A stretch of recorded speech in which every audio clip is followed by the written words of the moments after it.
Bueno, volvemos con otro análisis de películas de Dragon Ball Z, una concretamente que es bastante especial, pues muchos de los problemas que he encontrado en el resto de largometrajes de Toei ya analizados en el canal son arreglados en esta, teniendo seguramente uno de los potenciales más brutales de todas las películas de Dragon Ball, pero que desgraciadamente también tuvo otros fallos que la condenaron bastante. Además, os traigo algunos detallitos muy interesantes que jamás habréis escuchado en otro canal de Dragon Ball, y es que efectivamente vuestro Papa Servox solo os trae calidad y también memes rancios. Caca. Así que sin más, sed todos bienvenidos a mi análisis a la novena película de Toei Animation. Bienvenidos a La Galaxia Corre Peligro, un sujeto demasiado asombroso, o mejor conocida como la película de Bojack. Pero un momento, ¿sabes qué es aún más asombroso que esta película? Pues obviamente estoy hablando de Telelatino, una aplicación de streaming que ofrece películas, series, documentales e incluso animes como Solo Leveling, Kaiju número 8 o incluso de Dragon Ball con Dragon Ball Daima, todas debidamente subtituladas y dobladas al español para el disfrute de todos. Pero por si fuera poco, este cuenta con más de 1200 canales disponibles, incluye control parental, conexión simultánea, 3 televisores y 3 teléfonos móviles, 7 días completamente gratuitos y no os digo nada más porque me mareo de tantas ventajas. Podéis entrar a la plataforma a través de mi enlace y si lo hacéis os aseguro que me ayudáis un montonazo a seguir con mi trabajo. Y ahora sí, editor, que soy yo mismo, que empiece la intro.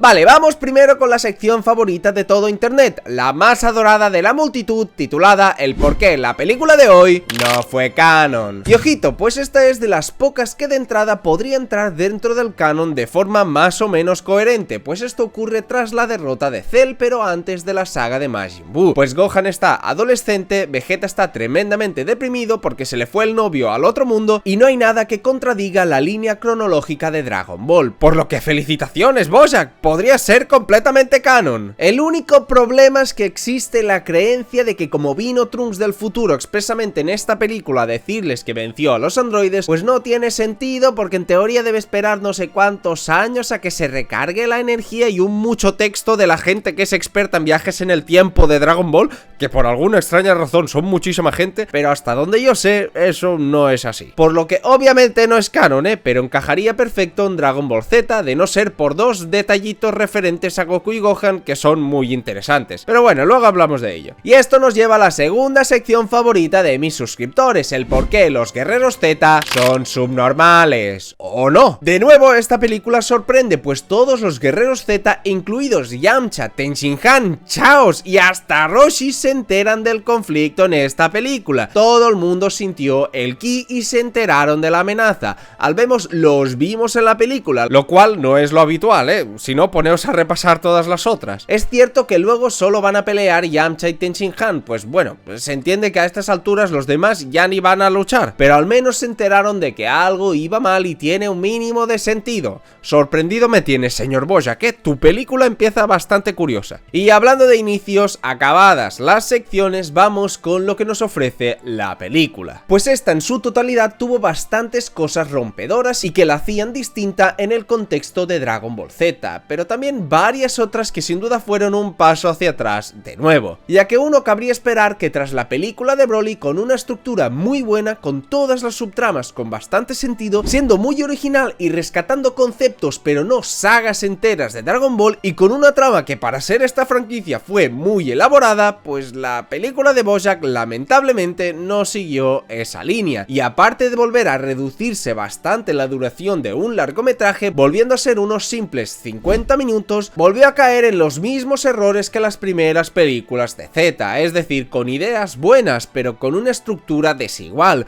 una ejecución muy rápida y poco cuidada que sin duda no cumplió con la línea ascendente de la película de Broly, y esto se resalta en muchos aspectos. La primera, y la que me parece bastante obvia, pues se copia bastante el esquema de la saga de Cell, o bueno, mejor dicho, de su final, que luego profundizaremos concretamente porque creo que tiene cosas muy buenas, pero está claro claro que es un refrito de su legendaria transformación en fase 2 versus Cell. Incluso acaba con los esbirros como si fuesen los Cell Jr., exactamente igual. Por supuesto es una escena epiquísima, pero que se siente extremadamente igual, por el mismo contexto que se le da a Cell. Todos los demás guerreros están derrotados, y es él quien de la nada saca todo su poder para acabar con el villano de turno. La estructura es exactamente igual. Así incluso como que Mr. Satan se lleva la gloria de dicha hazaña, como ocurre en el manga con Cell y como ocurre aquí en la película con Bojack, pues Mr. Satan es quien en teoría acabó con él. Aunque también os diré, esa puede ser la única similitud que tiene con la saga, pues lo demás no tiene prácticamente nada que ver, y eso, aunque no lo creáis, tampoco acaba de ser algo bueno.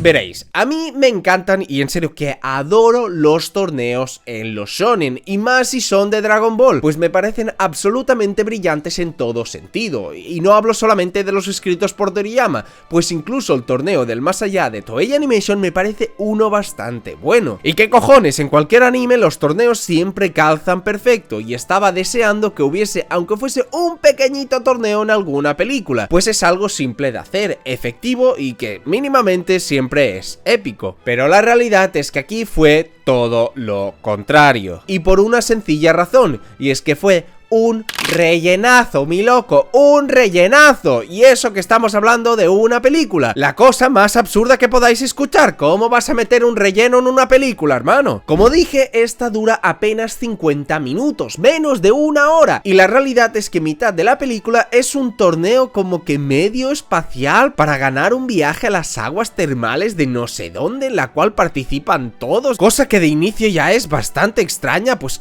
¿qué cojones van a venir a pelear de otros sitios para ganar un simple viaje a las aguas termales? Pero malditos japoneses, ¿no tenéis duchas en casa o qué? Pero mi problema no es ese, sino que es un torneo que en realidad no tiene absolutamente nada de conexión con lo que trata de explicarnos la peli. Es decir, básicamente el enemigo Bojack y sus secuaces. No hay ninguna conexión, el torneo no te conduce a esto, pues se hace para simplemente reunir a todos los guerreros y que en mitad de este se encuentren con dichos enemigos, pero estos realmente aparecen de la nada, sin contexto, y realmente podrían encontrarlos en mitad del torneo o en casa del maestro Roshi, que no cambiaría absolutamente nada. Y me estoy quejando de esto porque el torneo en sí ni siquiera es bueno. Lo único que podemos medio salvar es la pelea de Trunks y Tenshinhan, que se ve bastante épica y con diseños de los God, pero apenas duran, ¿qué? 2 minutos peleando, tremendos precoces. Y eso, señoras y señores, es lo máximo rescatable de toda la primera mitad de la película, pues todo lo demás es un rellenazo. Además que lo que digo de medio espacial es en serio, pues de primera se nos presenta este torneo como si fuese un torneo algo distinto, pues se menciona que vendrán guerreros de todas las galaxias, pero la realidad es que esos tipos de otras galaxias eran secuaces de Mr. Satan, es decir, unos randoms totalmente vendehumos. ¿Y a mí qué me importa? Uno esperaría que se usase el torneo para conectar con los villanos, qué sé yo, que contactaran con alienígenas y dieran con Bojack y los demás, y estos quisieran destruir a los guerreros más fuertes de la galaxia como son Gohan y los demás que justamente participan en el torneo,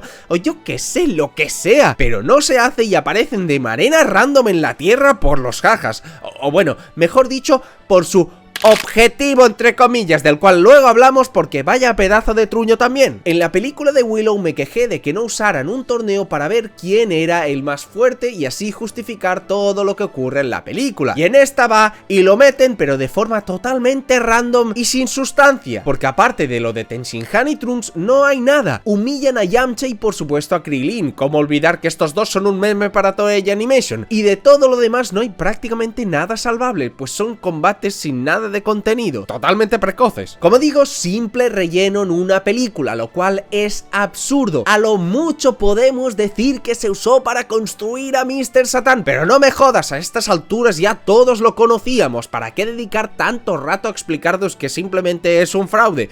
Como digo, es absurdo, que demuestra que tenían pocas intenciones de hacer un guión ambicioso en esta película, y eso afectó en más de un sentido a los aspectos realmente relevantes. Y es que a eso vamos, porque como he dicho varias veces y como ocurre en todas las películas de Z, lo realmente importante es el villano, y en este caso Bojack es uno bastante peculiar. Veréis, el tema del origen de un villano en un largometraje tan corto es algo difícil de abordar, pues tampoco le vas a dar el trasfondo del milenio a un personaje que aparece durante 30 minutos, pero tampoco puedes obviarlo y que aparezca de la nada sin contexto. Y aquí se hizo un cóctel de esas dos ideas, o sea, le dieron una historia, pero como que le dieron cero importancia a esta. Fue como, toma Servo, que hijo de perra, ¿querías el origen del villano? Pues aquí te lo tiramos en la cara, deja de molestar, sucio Naruto con síndrome de abstinencia narrativa. La realidad es que Kaiosama nos explica quién es Bojack, y a mí el concepto de este tipo realmente me fascinó. Básicamente nos menciona que este era un demonio sediento de sangre que vagaba por las galaxias con un ki maligno. Hasta aquí nada extremadamente novedoso, ¿verdad? Pues ahí viene lo interesante, pues algo raro que ocurre en casi todas las películas de Dragon Ball Z es que por alguna extraña razón Kaiosama se sabe al pie de la letra el lore del villano de turno sin que tenga nada de conexión con él. Se sabe hasta la guardería que fue cuando era niño. Pero por primera vez aquí esto sí tiene sentido, pues fue el mismo Kaiosama quien en su día selló a Bojack. Bueno, él y sus 4 primitos Kaios, pero lo que nos importa es que Kaiosama lo conoce de manera genial. Pues no se usa la forma típica que ocurre en los shonen, es decir, oh no, se debilitó el sello que usaron para cautivar a Bojack, pasaron tantas décadas que inexorablemente se debilitó, así como algún día le ocurrirá al Goku que fue encerrado en la habitación del tiempo durante 1000 años. Sino que el culpable de que la película suceda en primer lugar es el propio Goku, y apunta a uno de los actos más memorables que hizo en la historia, pero a su vez uno de los más insensatos. Que a ver, no es que tuviera muchas otras opciones, pero siempre me dio pena que Goku teletransportara a Cell al planeta de Kaiosama, es decir, pobrecillo macho, imagínate que viene tu aprendiz un día cualquiera a tu jardín con 200 kilos de dinamita porque no sabía dónde dejarlas. O sea, no me jodas, Goku. Y por eso justamente me pareció muy interesante la línea de la película, pues al Goku acabar con la vida de Kaiosama rompió justamente el sello de Bojack y desencadenó a un guerrero extremadamente poderoso en el universo, cosa que, repito, está sumamente interesante, pero que lamentablemente no se aprovecha, pues ni se muestra aunque sea un pequeñísimo flashback de dicha pelea o del sellado. Y peor aún, pues la realidad es que Kaiosama no hace absolutamente nada aparte de mencionarnos todo esto. ¿Acaso no hubiese estado bien perro ver a Kaiosama y sus primos tratando de pelear en una película? Puede ser una fumada, pero si en su día consiguieron sellarlo y lo vencieron, pues ¿por qué no tratar de mostrarnos algo así en la actualidad? Obviamente no que Kaiosama saliera a pelear contra él y le ganara, pero sí mostrarnos que esos personajes con los que hay una conexión pues tomen acción para tratar de evitar el mal, así como lo hizo Kami-sama al enfrentar a Piccolo Jr. allá por el 23º torneo de las artes marciales, o como hizo el mismo Kaioshin al enfrentar a Majin Buu. Es decir, que los propios dioses tomen acto de presencia contra los villanos que estaban involucrados y así participen en la trama, algo que no tuvimos en el canon, es decir, ver a pelear a Kaiosama, ¿por qué no traerlo en esta película? Pero no, mejor hagamos un torneito que no sirve para nada y que es un pedazo de relleno en la película, no me jodas, macho. Y no solo eso, pues hasta ahí se queda la historia de Bojack, pues nadie hace mención aparte de estas pequeñas frases de Kaiosama, nadie le da importancia a su origen y de dónde viene este enemigo, queda más como anécdota que como algo importante para la película. Es que ni siquiera se relaciona con Piccolo, pues nos dicen que es un demonio incluso superior a su padre, pero de nuevo esto se menciona pero no se hace nada con ello, ni siquiera le dedican ningún diálogo, ni siquiera tienen un combate en relación a esto y a nadie parece importarle excepto a mí. Soy el único que le importa el lore de un villano de película de hace 30 años, joder, soy el único, nadie me comprende, maldita sea. Pero no, mejor saltémonos todas estas cosas que podrían ser muy interesantes y pongamos a un villano sin contexto en la película en mitad de un torneo de subnormales. Y tranquilos, porque si no estáis contentos con esto, lamentablemente el objetivo de Bojack es conquistar la Tierra porque le parece muy hermosa y quiere gobernar sobre ella. Bueno, cuéntame algo que no sepa, amigo. Alguien esperaría algo más interesante de un demonio milenario, pero desafortunadamente fue a la Tierra porque simplemente le gusta. Algo aburrido, genérico y con poco interés si somos todos francos. Incluso me atrevería a decir que es el villano con un objetivo más neutro de todas las películas de Dragon Ball, pues la Tierra como tal no tiene nada que ver ni con su origen, ni con una venganza, ni con absolutamente nada, que podrían ser los objetivos de los conocidos peores villanos de la franquicia, es decir, Garlic o es decir, el Dr. Willow. Pero estos al menos tenían un pequeño motivo detrás del querer conquistar la Tierra. Pero aquí no hay nada de eso, simplemente es por cuestión de que necesitamos un villano en la película y tenemos a Bojack. O lo tomas o lo dejas. Yo que sé, nos podrían haber dicho que Bojack se enteró de que aquí estaban los discípulos de Kaiosama, es decir, Yamcha, Tenshinhan, Piccolo y los demás, y así los involucras de manera interesante y justificaras que el ejército este de azulones se presentaran en la Tierra de la nada. Pero de nuevo, a eso no se hizo. Pero a ver, llegados hasta aquí he mencionado muchas cosas que se podrían haber hecho mucho mejor, y voy a parecer un hater absoluto de la película, cuando la verdad, nada que ver. O sea, me parece de las más desperdiciadas y con más potencial de todas, eso sí, pero en el contexto de películas generalmente está bastante bien. Por ejemplo, algo que me he quejado en todas las películas hasta ahora son los esbirros de los villanos, y en esta les tenemos que dar un pequeño punto. Por fin dejaron atrás a los bichos feos, gordos, amorfos, calvos y todos cumeados de las primeras películas, y ahora pusieron a hermosos guerreros de plata y a una waifu bien potente y azulada. Los esbirros, como siempre, se papearon a todos los guerreros Z y fue Gohan quien los eliminó. Es algo que me parecería aburrido en las primeras películas, pero la diferencia es que aquí, en vez de que fuese Goku, es el propio Gohan, y aquí es donde empieza lo interesante, pues es la primera película donde el protagonista es alguien más que no sea el propio Goku. Es cierto que la primera de Garlic, Gohan fue quien acabó con este villano, pero fue algo tan random y tan anticlimático que siempre trato de borrarlo de mi memoria. Pero sí, si hay algo muy emocionante de ver en esta es a Gohan con un papel protagónico, pues rompe con absolutamente todas las películas hasta ahora, ya que todos sabemos del Goku-centrismo de Toei, lo tienen hiperidealizado como si fuese el dios omnipotente de todas las religiones y culturas del mundo, y aunque es medio así, no por nada hasta mi primo MDLR Trapero lo conoce, pues al menos yo creo que hasta él se debería estar aburriendo de tener tantas películas seguidas con Goku como el aniquilador de personajes definitivo, y por ese simple hecho a este largometraje le tenemos todos un cariño especial.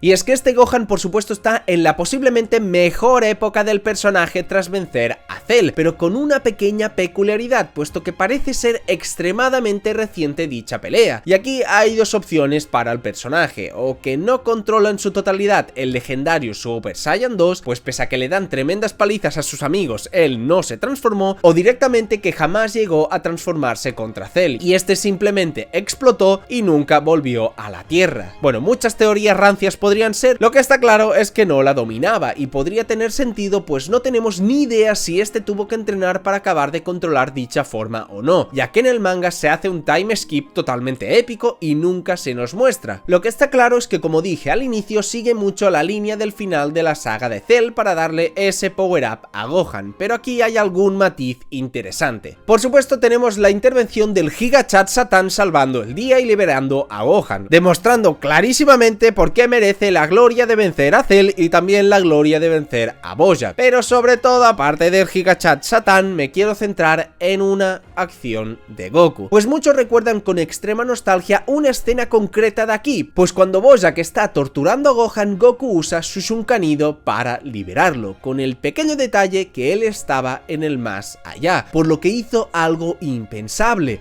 estando fallecido ayudó al mundo de los vivos, algo que muchos achacan que no es un comportamiento que el Goku de Z tendría, y por tanto deberíamos odiar esta esencia asquerosa por ir en contra del personaje, y pues la verdad es que más o menos. Como siempre he investigado las fechas de esta película, y debo decir que en Toei Animation son unos completos enfermos. Esta película salió justamente después de la saga de Cell en el anime, lo que significa que el japonés random que se fue a ver esta película estando al día con los capítulos pudo ver esta historia siguiendo justamente donde lo dejó el anime de Toei, rellenando una parte de esos 7 años que hubo entre la saga de Cell y la saga de Majin Buu. No es que fuese una película sin contexto, imposible de ubicar ni nada así, sino que literalmente seguía lo que habías visto una semana antes en la televisión.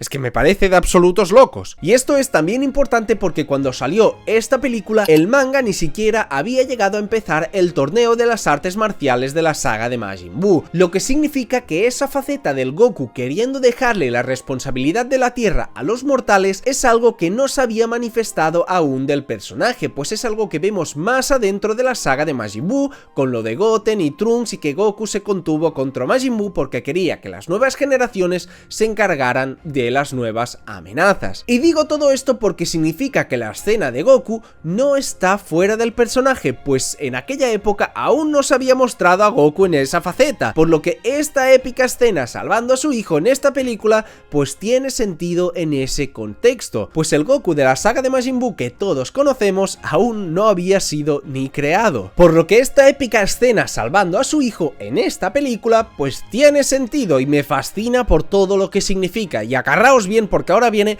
un detalle del que al menos yo no he oído hablar a nadie en todo internet. Como dije, me hubiese gustado que tuviese un peso mayor en la película, pues fue su culpa que apareciese Bojack, pero algo que obviamos es que también fue culpa del propio Gohan. Por su comportamiento inmaduro al enfrentar a Cell, su padre se tuvo que sacrificar porque su hijo no hizo lo que tenía que hacer, es decir, acabar directamente con su enemigo. Y es aquí, después de la saga de Cell donde el propio Goku tuvo que sacrificarse, que aquí tiene que volver a intervenir para salvar a Gohan, porque este no se hacía responsable de lo que cargaba sobre sus hombros, es decir, del destino de su planeta. Por eso cuando aparece nuestro Saiyan, lo que hace primeramente es reñir a Gohan con estas palabras: deja de actuar como un niño mimado, debes proteger la Tierra.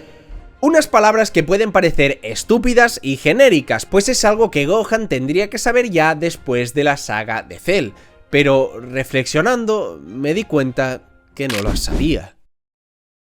Si nos fijamos, el Gohan de la saga de Buu lo que hizo fue justamente actuar como un niño mimado, que no entiende lo importante que es su figura de defensor de la Tierra. Este dejó de entrenar y no se preocupó por cumplir con el legado de su padre. Por eso esta intervención de Goku es capital en el Gohan de esta línea temporal, pues teniendo en cuenta lo que vemos en la siguiente película donde Gohan enfrenta a Broly, se presupone que es el mismo Gohan de aquí, que nunca dejó de entrenar. Y nunca dejó de entrenar justamente porque su padre le fijó esas palabras en su cabeza, que no podía seguir dependiendo de su padre hasta fallecido, algo que el Gohan del manga debió aprender y que simplemente no lo hizo. Y en esta línea temporal, con estos acontecimientos, este Gohan sí que lo aprendió y sobre todo sí que lo aplicó. Además, en la saga de Cell aún podíamos entender a Gohan, pues al menos al inicio del combate aún no habían dañado a sus amigos. Realmente no tenía motivos para eliminar a Cell desde su punto de vista, pero aquí ¿qué excusa tenía ahora Gohan? Sus amigos yacían derrotados en el suelo, esta gente simplemente los estaba destrozando porque sí, sin motivo aparente, y él se los permitía. Todo este momento representa el cómo él simplemente rechazaba su responsabilidad, obviando que realmente debía proteger la Tierra. De ahí el enfado de Goku y el peso de toda esta escena. Por eso es que este detalle me encanta, cambia al personaje y lo convierte en el verdadero defensor de la Tierra que siempre tuvo que ser, pues no quería que su padre fallecido no pudiese descansar en paz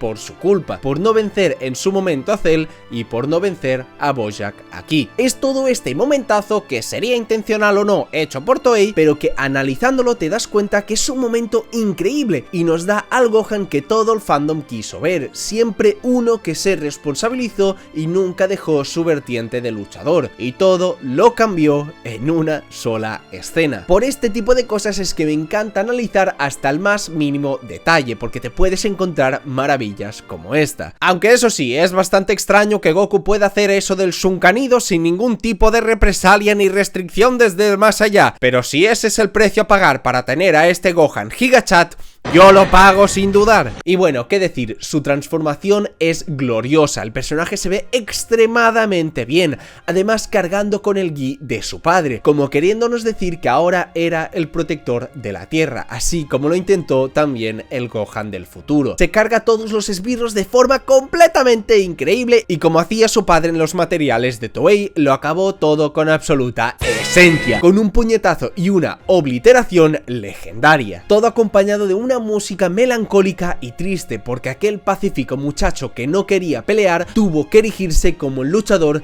que nunca quiso ser, pero que su padre y sobre todo su planeta siempre necesitaron, terminando así esta pedazo de película. Y así fue la película de BoJack, una que desde luego tiene bastantes contrastes y bastantes detalles únicos. En general es un largometraje bastante correcto, y aún teniendo secciones absurdas y una nula exploración de los temas principales de esta, que ya me dirás tú, creo que se consigue erigir como una de las más recordadas no tanto por los villanos, sino por los protagonistas, o en este caso el protagonista Gohan, y seguramente uno de los motivos es por lo rompedor que fue ver a Gohan acabar con los enemigos y sobre todo por lo genial que se construyó todo el acto final. Otras cosas que pasé por alto y que también debieron profundizarse para mí sin ninguna duda es el tema de Vegeta, pues en esta realidad es un Vegeta que había dejado de pelear, tal y como ocurre al final de la saga de Cell al sentirse melodramático por la pérdida de Goku, algo que fue sumamente inexplorado por Toriyama en el manga, pues tras el time skip en la saga de Majin Buu, este vuelve a pelear como si nada, pero aquí se nos vuelve a mencionar esto, pero nunca se le presta la atención necesaria. Es decir, sí aparece y se deja como entrever que lo hizo porque no había de otra para proteger a su hijo y demás, pero no sé, trabájamelo un poquito más, entrelázamelo por ejemplo con Gohan, y que se sienta culpable por ello, ya que al no poder acabar con los enemigos, obligó a un guerrero como Vegeta que había dejado de pelear a volver a hacerlo, o invéntate lo que sea para profundizar un aspecto del personaje que es sumamente interesante, pero que desgraciadamente, como con otras muchísimas subtramas de esta película, no se hizo nada. Puedo seguramente afirmar que esta es la película con mayor potencial desperdiciado de la historia, pues si se hubiesen hecho varias de las cosas mencionadas aquí y muchas otras que se podrían haber explorado, entraba fácilmente, pero fácilmente en un top 3 de la franquicia, cosa que lamentablemente pues no fue así. También tuvo algún que otro fallo menor, como puede ser su programación musical, que poco recordaréis, pero os lo explico yo, pues cuando se están enfrentando Gohan y BoJack con el poder desatado, en vez de poner una épica soundtrack de pelea de esas clásicas de Dragon Ball Z que nos gustan a todos, nos pusieron una música súper alegre cuando literalmente le estaban partiendo la cara a Gohan. Pero bueno, es un detalle pequeño, pues como dije visualmente es una completa delicia, incluso mejorando los diseños de la película de Broly y usando ese soundtrack totalmente perfecto para el final de Gohan, que ayudó a que esa escena sea aún más memorable. Por lo que si yo le tuviera que poner una nota sería un 7.25 supongo. Tiene de las mejores cosas de todas las películas, pero también demasiado potencial desaprovechado. Y os preguntaréis qué viene ahora, Pues una película que sigue la línea de justamente las dos últimas, siguiendo con el guerrero forjado Gohan y, como no, con el retorno del mayor villano de todas las películas de Dragon Ball Z.